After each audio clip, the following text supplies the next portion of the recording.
செந்தமிழே உயிரே நறுந்தேனே செயலினை மூச்சினை உனக்கு அளித்தேனே.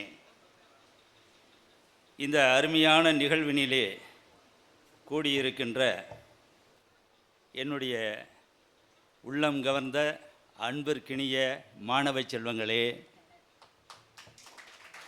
ஏன் மாணவ செல்வங்களை முதன்மைப்படுத்துகின்றேன் என்றால், அவர்கள் இல்லை என்றால் இந்த நிகழ்வே இல்லை. அவர்கள் இல்லை என்றால் நாங்களெல்லாம் ஆசிரியராக பணியாற்றினோம் என்ற நினைவே இல்லை. நான் ஆசிரியராக பணியாற்றினேன் என்ற நினைவை தருவதில்லை இவர்களை தான். எங்கே பார்த்தாலும் ஐயா உங்கள் மாணவர். அப்படிப்பட்ட ஒரு முதன்மைக்குரிய என்னுடைய அன்பார்ந்த பாசமிகு மாணவ செல்வங்களே, மேடையிலே அமர்ந்திருக்கின்ற என்னுடைய ஆசிரியர், மாணவர்களைப் போல எனக்கு ஆசிரியர், மதிப்பிற்குரிய புலவர் கே. கிரீட்டனமூர்த்தி ஐயா அவர்களே, அவருக்கு நான் மாணவன், அவரோடு பணியாற்றி ஆசிரியர் தோழனும் அவருக்கு. பணியாற்றிய காலத்தில் எங்கள் ஐயாவோடு தான் நான் இருப்பேன். என்னோடு அவர் இருப்பார் என்று சொல்லுதல் தவறு, அவரோடு நான் இருப்பேன். எங்கு சென்றாலும் இலக்கிய கூட்டங்கள் மற்ற எல்லாம். அத்தகைய ஐயா அவர்கள் இன்னும் பல்லாண்டு 100 ஆண்டு வாழ வேண்டும் என்று இந்த நேரத்தில் கேட்டுக்கொண்டு, ஐயா அவர்களுக்கும் இங்கே மேடையிலே அமர்ந்திருக்கின்ற பள்ளப்பட்டி மேல்நிலைப்பள்ளியினுடைய தாளாளர், என்னுடைய மாணவ பருவத்தில் என்னுடைய நெருங்கிய நண்பர், ஒரே தெருவை சேர்ந்தவர்கள், அதையும் சொல்ல வேண்டும். அத்தகைய பாசத்திற்கினிய கஜனாஃபர் அலி அவர்களே, அவரோடு மட்டுமல்ல அவருடைய குடும்பத்திலே அவருடைய தந்தையார் அவர்கள் மிகுந்த பாசமுடையவர்.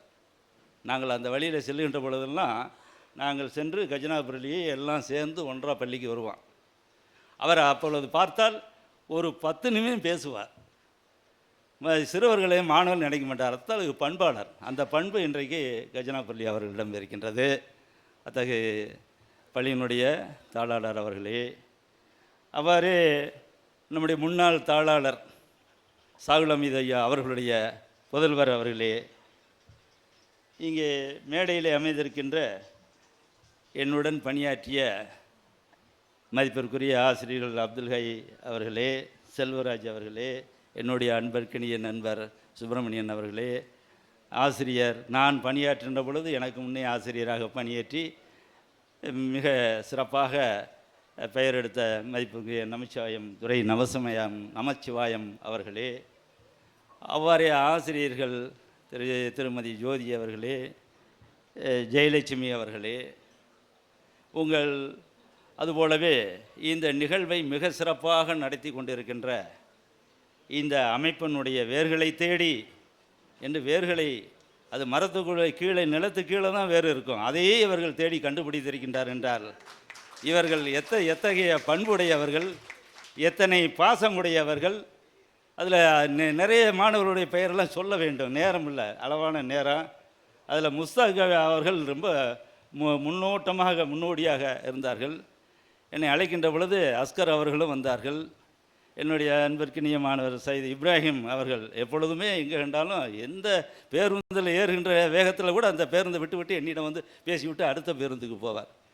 அப்படிப்பட்ட இப்ராஹிம் அவர்களை இன்னும் நிறைய இருக்கின்றார்கள். பாப்புலர் சையது அப்தாயிர் அவர்களே, எல்லாருடைய பெயரையும் சொல்ல வேண்டிய ஆசை, அதையே சொல்லி முடித்தா அதே பேச்சாக முடிஞ்சு விடும்.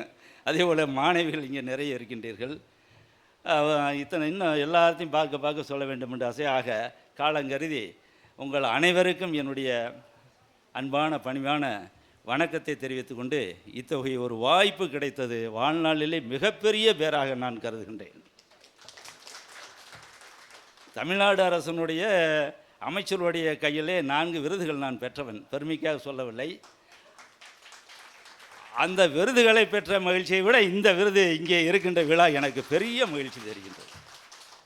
ஏன்னா அது நம்முடைய திறமையை தமிழ் தொண்டுக்காக வழங்குகின்றார். இங்கே பாசத்தோடு உள்ளார்ந்த உணர்வோடு காண வேண்டும் என்று ஒரு ஆவலோடு இந்த நிகழ்ச்சியை நடத்தியிருப்பது, இது இயற்கையிலே அமைந்த ஒன்று. செயற்கையாக உழைப்பை தேடி மேர்களை தேடி அலைந்தார்கள், ஓடினார்கள், பாடினார்கள், எங்கெங்கே என்று அங்கே இங்கெல்லாம் எல்லாரையும் கண்டுபிடித்து கொண்டு வந்து இங்கே எல்லாத்தையும் அமரச் செய்தார்கள். இது ஒரு முயற்சி திருமணியாக்கு என்பது போல இருந்தாலும் இது இயற்கையிலே அமைந்திருக்கின்றது, அருமையாக அமைந்திருக்கின்றது. அப்படிப்பட்ட இந்த நிகழ்வுக்கு நாங்கள் தான் உங்களை எல்லாம் பாராட்ட வேண்டும். மாணவ செல்வங்க உங்களை எல்லாம் நாங்கள் தான் பாராட்ட வேண்டும். ஆசிரியர்களெல்லாம் எங்களை அவர்களையும் என்னோடு பணியாற்றியவர்களையும் இங்கே சந்திக்க வாய்ப்பு கொடுத்தீர்கள். உள்ளபடியே நிறைய பேச வேண்டும், ஆனால் இங்கே நேரம் இல்லை. ஒரே ஒரு இவருடைய மாணவர்களுடைய பாசத்திற்கு ஒரு நிகழ்ச்சியை மட்டும் கூறிக்கொண்டு நான் என்னுடைய உரையை நிறைவு செய்யலாம் என்று எண்ணுகின்றேன். ஒரு தொடக்கப்பள்ளி ஆசிரியை பெண் பிள்ளைகளை எல்லாம் அழைத்து கொண்டு ஒரு சுற்றுலா போகின்றார்கள். ஒரு அங்கே சோலைகள் எல்லாம் அருமையான சோலைகள், சோலை குயில் கூவி கொண்டிருக்கும், கோலம் மிகுந்த மயில் ஆடிக்கொண்டிருக்கும், கண்ணாடி ஒன்றை நீர் ஊற்றுக்கள் இருக்கும், பூக்கள் மணங்கமலும், பூக்கள் தோறும் சென்று தேனீக்கள் இருந்தபடி இன்னிசை பாடி கழிக்கும் என்று அழகான சோலை. இன்னும் நிறைய வர்ணனை இருக்குது. அப்படிப்பட்ட சோலையிலே ஆசிரியை அழைத்து செல்கின்றார். போகின்ற பொழுது ஒரு ஓடை குறுக்கிடுகின்றது. உடனே அந்த ஆசிரியை, மாணவிகள் எல்லாம் என்னுடைய உயிர், இங்கே அழைத்து கொண்டவர்கள் அழைத்து கொண்டு எத்தனை பேரோ அத்தனை பேரையும் கொண்டு போய் பொறுப்பாக சேர்க்க வேண்டியது என்னுடைய கடமை. கடமைக்கு அது ஒரு உரிமை, அதை செய்தால்தான் எனக்கு கிடைக்கும் பெருமை என்ற நிலையிலே அந்த ஓடை கண்ட உடனே வரிசையாக செல்கின்ற மாணவர்களை அப்படியே நிறுத்தி இவர்கள் வேகமாக முன் சென்று அந்த ஓடையிலே காலடி எடுத்து வைத்து, எவ்வளோ ஆழம் இருக்கிறது, பிள்ளைகளெல்லாம் அடித்து கொண்டு போய்விடுமோ, இதை தெரிந்துதான் இவர்களை கடக்க செய்ய வேண்டும் என்று முயல்கின்றார். உடனே அங்கே இருந்த மாணவிகள் எல்லாம், அம்மா நீங்கள் செல்லக்கூடாது, அதை நாங்கள் தான் செய்ய வேண்டும், நீங்கள் செல்லக்கூடாது என்று 4-5 பேர் ஆசிரியை பின்னோக்கி இழுத்து சென்று விட்டார்கள். அந்த மாணவிகள் ஒவ்வொருவராக காலடி எடுத்து வைத்து கடந்து போகின்றார்கள். இது ஆழமான ஓடை இல்லை, அனைவரும் தாண்டி செல்லலாம் என்று எல்லோரும் தாண்டி வந்து இக்கரையிலிருந்து அக்கறைக்கு வந்தார்கள். அப்பொழுது அந்த ஆசிரியை அந்த மாணவியிடம் கேட்டார், ஆசிரியை நான் தானே, என்னுடைய சொல்லைத்தானே நீங்கள் கேட்க வேண்டும், ஏன் நீங்கள் இவ்வாறு செய்தீர்கள் என்று கேட்கின்ற பொழுது, எங்களுக்கு எங்களுடைய உயிராக இருப்பவர் நீங்கள் ஆசிரியர், நீங்கள் ஆசிரியர் வெள்ளத்தில் அடித்து கொண்டு போய் விட்டால் நாங்களெல்லாம் என்ன செய்ய வேண்டும், என்ன செய்ய முடியும்? இத்தனை ஆண்டுகள் பாடம் கற்றுக் கொடுத்தீர்கள், இதுபோல் இனி யார் கற்றுக் கொடுப்பார்? நாங்கள் இத்தனை பேரும் சென்று ஒரு ஆசிரியை காப்பாற்ற முடியவில்லையே என்று ஒரு பழி வந்துவிடும். எனவே நாங்கள் 40 மாணவர்கள் ஒருவர் இருவர் போனாலும் கூட கவலை இல்லை என்று அந்த பெண்மணி மாணவி ஆசிரியரிடம் சொன்னோன்னே ஆசிரியனுடைய கண்களில் பளபளபள என்று நீர் வழிந்தது. இந்த சின்னஞ்சிறு மாணவிகள் ஆசிரியர் மீது எவ்வளவு பற்றாக இருக்கின்றார்கள், எவ்வளவு உணர்வோட்டமாக இருக்கின்றார்கள், எவ்வளவு பாசமாக இருக்கின்றார்கள், எவ்வளவு நேசமாக இருக்கின்றார்கள். இது வேஷமில்லை, உள்ளார்ந்த அன்பு என்று பாராட்டி கட்டி தழுவினார். அந்த அன்புக்கு குறையாதவர்கள் தான் நீங்கள் எல்லாம் இங்கே இருக்கின்றீர்கள். அதில் எல்லளவும் குறைவில்லை. என பாசத்தை பற்றி வெளிப்படையாக அன்பிற்கும் உண்டோ அழைக்கின்றால் ஆர்வலர் புன்கண்ணீர், அது கண்ணில் தண்ணீர் தான் வரும். அதை பார்த்த உடனே என்னுள்ளே ஆனந்த கண்ணீர் பெருக்கெடுத்தது. அடக்கி கொண்டேன். கடலாக மாறி பள்ளவட்டி கடலில் மூழ்கியது என்று வந்துவிடக்கூடாது, அதனால் நான் அடக்கி கொண்டேன். அவ்வளவு மகிழ்ச்சியாக இருக்கின்றது. உள்ளார்ந்த நிலையில் நான் பேசிக்கொண்டு இருக்கின்றேன். எனவே உங்களை எல்லாம் இன்னும் பாடம் நடத்த வேண்டும் என்று சொன்னார். இந்த 3 சுழி வேலை அப்பொழுதே நடந்தது பள்ளியில். அந்த சுழி பெரிய மாணவர்களுக்கு சில பழியாக வந்து அடி வாங்குகின்ற அளவுக்கு. அவன் அண்ணன் அப்படின்னா அண்ணன் போடுவான். அதுக்கு பேர் 2 சுழி, அண்ணன். ஆனால் முறைப்படி 3 சுழி. அந்த சுழியெல்லாம் சொல்லக்கூடாது என்று நாங்கள் இலக்கண முறைப்படி அதை டன்னகரம் ரன்னகரம் என்று கூறுவோம். டானாவை அடுத்து வரக்கூடிய அந்த நானாவுக்கு பேர் டன்னகரம். டானாவை அடுத்து உண்ட, இண்ட டா வருது, அதுக்கு முன்னாடி 3 சுழி வர வேண்டும். கண்டேன் டா வருது, 3 சுழி வர வேண்டும். பண்டு டா வரிசையில் எந்த எழுத்து வந்தாலும் பண்டு, அண்டிய, இப்படியெல்லாம் வந்து அதற்கெல்லாம் அந்த டாவை எடுத்து வந்தால் 3 சுழி போட வேண்டும். அதை சொல்லுகின்ற பொழுது நாக்கை மடித்து இன்னுன்னு சொல்லணும். அண்ணன் சொல்லக்கூடாது. அண்ணன்னா அத்தகையவன் என்று பொருள். அண்ணன் சொல்லணும். அண்ணன், அதுக்கு பேர் அன்னம். அன்னம்ங்கிறது நாக்கினுடைய மேல் வாய் பல்லுக்கு மேலே இருக்கிற இடத்துக்கு பேர் அன்னம்னா உயர்ந்தது. எனக்கு உயர்ந்தவன், முன்னே பிறந்தவன் அண்ணன். அப்போ அந்த இன்னு 3 சுழியாக போட வேண்டும். இந்த 2 சுழி எங்கே போடுறது அப்படின்னா ரகரம். ரகரம் என்பது கற்ற ரா வருதல்லவா, வல்லின ரா. அந்த ராவை அடுத்து வருகின்ற இடத்துல எல்லாம் 2 சுழி போடும். சென்ற, இன்றன்னு சொல்லக்கூடாது. சென்ற, ஒன்றுன்னு ஒன்று எண்ணிக்கையிலே முதல் எழுத்து 1. அந்த 1ல் 1 ரா வரிசையில் வருது. ரா ரா ரீ ரீ ரூ ஒன்று ரூ வருகின்ற பொழுது அங்கே 2 சுழி போட வேண்டும். இவ்வளவு தான். அதனால் நாங்கள் சுழின்னு கூட சொல்லக்கூடாது, டன்னகரம் ரன்னகரம் என்று சொல்ல வேண்டும் என்று நம்முடைய வகுப்பிலே சொல்லி இருந்தேன். இப்பொழுது அவர் நினைவுபடுத்தி பேசுவதற்கு வாய்ப்பளித்த அன்பார்ந்த அவருக்கு என்னுடைய நெஞ்சார்ந்த நன்றியை தெரிவித்துக் கொண்டு, நான் இறுதி வரை இன்னும் இருக்கின்ற காலங்களில் இன்னும் ஒரு 3 நூல்கள் எழுத வேண்டும். யாப்பு விளக்கு என்ற ஒரு நூலை எழுதினேன். அது பல்கலைக்கழகங்களெல்லாம் பாட நூலாக இருக்கின்ற அளவுக்கு பலருக்கு தெரியாது. உங்களுக்கெல்லாம் நானே என்னுடைய பெருமையை நான் சொல்லிக் கொள்வது இல்லை. அவர் விரும்பி கேட்டால்தான். பிரான்ஸில் பன்னாட்டு தமிழ் உயர்கல்வி நிறுவனத்தினுடைய இயக்குனர் சச்சிதானந்தன் கரூர் வந்தார் ஒரு 3 ஆண்டுகளுக்கு முன்பு. இந்த யாப்பு நூலை கேள்விப்பட்டோன்னே நேராக வீட்டிற்கே வந்து விட்டார். வீட்டில் வந்து அவருடைய உதவியாளர் உட்கார்ந்து நான் வியந்து போய்விட்டேன். ஒரு பெரிய இயக்குனர், பன்னாட்டு கல்வி நிறுவனம், அதுலேயும் வெளிநாட்டிலேருந்து வந்திருக்கின்றார், பிரான்ஸ்லேருந்து வந்திருக்கின்றார். என்ன செய்வதுன்னு தெரியலை. உட்கார்ந்து 4 மணி நேரம் பேசிவிட்டு அந்த நூல்களெல்லாம் வாங்கி கொண்டு, இது மிகச் சிறப்பாக இருக்குங்க, பார்த்தேன், இவ்வளோ அருமையான நூல், ஆனால் இந்த நூலை கொண்டு செல்வதற்கு எந்த வாய்ப்பும் இல்லாமல் இருக்கின்றது, பார்ப்போம் என்று பாராட்டு தெரிவித்து அவரை உணவு உண்ணுவதற்கு வேண்டிய ஏற்பாடுகள்லாம் செய்வதற்கு எதையுமே வேண்டாம், எல்லாம் அந்த நூலிலே இருக்கின்றது என்று சொல்லி பெற்று சென்றார். அப்படி இன்னும் நீங்கள் தமிழ் தொண்டு நிறைய ஆற்ற வேண்டும் என்று கூறினால், அந்த வகையில் இன்னும் நான் எழுத வேண்டிய நூல்கள் 5 நூல்கள் இருக்கின்றன. எனக்கு இயற்கை அளித்த வாழ்நாள் நீடித்து இருக்குமானால் நான் பல்லவட்டிக்கு பெருமை சேர்க்கும் வகையிலும் என்னுடைய மாணவர்களுக்கு பெருமை சேர்க்கும் வகையிலும் அந்த நூல்களை எல்லாம் நான் முடித்து விடுவேன் என்று இந்த நேரத்தில் தெரிவித்துக்கொண்டு, என்னுடைய ஐயா தமிழையா அவர்கள் அந்த நிலையிலும் சென்ற ஒரு 10 மாதங்களுக்கு முன்பு வீட்டுக்கு வந்தார். வந்து என்னுடைய நிலையை நன்கு உணர்ந்தவர். அவர் சொல்லியதை நான் சொல்லக்கூடாது இருந்தும் சொன்னார், தம்பி நீ என்னுடைய மாணவர், ஆனால் சில கேள்விகள் கேட்பேன், அப்போ நீ தான் ஆசிரியர் என்பார். ஐயா அவர்கள் சொல்லிவிட்டு, திருக்குறள் பாவன தேவநேய பாவனர் எழுதிய ஒரு அருமையான நூல், அந்த ஒரு நூல் இது உன் கையில் இருக்க வேண்டும்.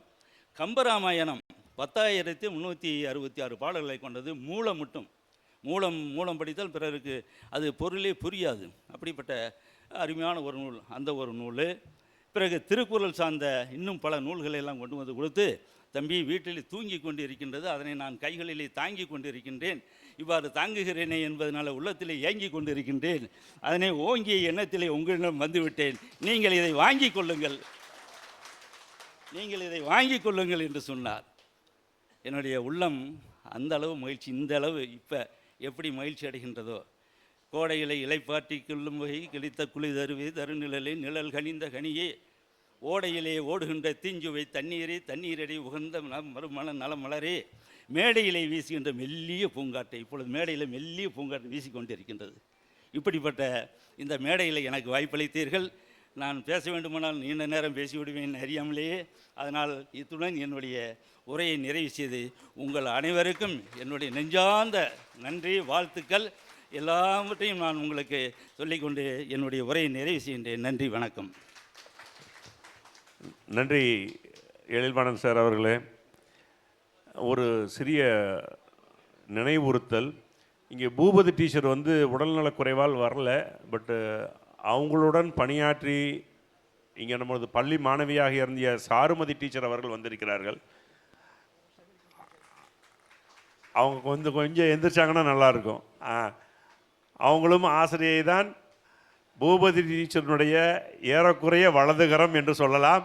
நாங்கள் செல்லும்போது அவங்கள தான் மீட் பண்ணோம். மிகச்சிறந்த ஆசிரியை, நமது பள்ளி மாணவி, முன்னாள் மாணவி. அதே மாதிரி வந்து இந்த நிறைய பேர் வர முடியாதவங்கள எல்இடி நெட் கனெக்டில் வந்து ஜூமில் இது பண்ணோம். அதில் நம்ம தலைமை ஆசிரியர் இங்கே மேடையில் அமர்ந்திருக்கின்ற நமது விருந்தினர்களுக்கு சிலருக்கு தெரியாததனால் நான் இந்த தகவலை தெரிவிக்கிறேன். அதில் வந்து ஹெச்எம் ஹசன் மொஹிதீன் சார் வந்தாங்க. பேச முடியாமல் மிக சிறிய குரல், ஆனால் தெளிவான சிந்தனை உள்ளவர். அவர் இந்த திரையில் தோன்றினார். முகமது அலி சார் வந்து ஒரு 8 வருஷமாக உடல்நலக்குறைவால் இருக்கார். ஆனால் ஒரு நாளைக்கு ஒரு தடவை பேசிகிட்டே தான் இருக்கார் ஃபோனில். அவருடைய மொத்த குடும்பமும் வந்திருக்கிறார்கள் இங்கு. அவரது பிள்ளை வந்திருக்கிறார், அவரது மனைவி வந்திருப்பதாக கேள்விப்பட்டோம். அவர் எல்லாத்தையும் அனுப்பிச்சிட்டு நான் ஜூமில் பார்த்துக்கிறேன்ப்பா அப்படின்னு சொல்லி சொன்னார். அவர்களுக்கு அவர் இப்போ ஜூமில் பார்த்துக்கிட்டு இருக்கார். இந்த மீட்டிங் மொத்த பேரையும், இந்த ஆசிரியர் பெருமக்களையும் மாணவர்களையும் அவர் ஜூமில் வந்து வாட்ச் பண்ணிட்டு தான் இருக்கிறார் இன்ஷா அல்லாஹ். அதே மாதிரி வந்து எங்களுடன் பயின்ற பள்ளி தோழன் நியூ ஜெர்சியில் இருக்கிற நமது முன்னாள் பள்ளி மாணவ தலைவன் VH விருப்பாச்சி நாசர், அவரும் இந்த ஜூமில் தான் இணைஞ்சிருக்கிறார். ஆமாம், அதனால் வந்து அவரும் இந்த மீட்டிங்கை ஃபுல்லாக வந்து அங்கேருந்து வாட்ச் பண்ணிக்கிட்டு இருக்கிறாரு. ஒரு சிறிய உடல்நல குறைவால் அவதிப்பட்டிருக்கும் VM ஜாஃபர் அலி தஞ்சாவூர், அவரும் இந்த ஜூமில் இணைஞ்சிருக்காரு. இதை ஒரு தகவலாக உங்களுக்கு தெரியப்படுத்தி கொண்டு அதற்கு அடுத்ததாக அப்துல் ஹாய் சார் அவர்களை சிறப்புரையாற்ற அழைக்கிறேன்.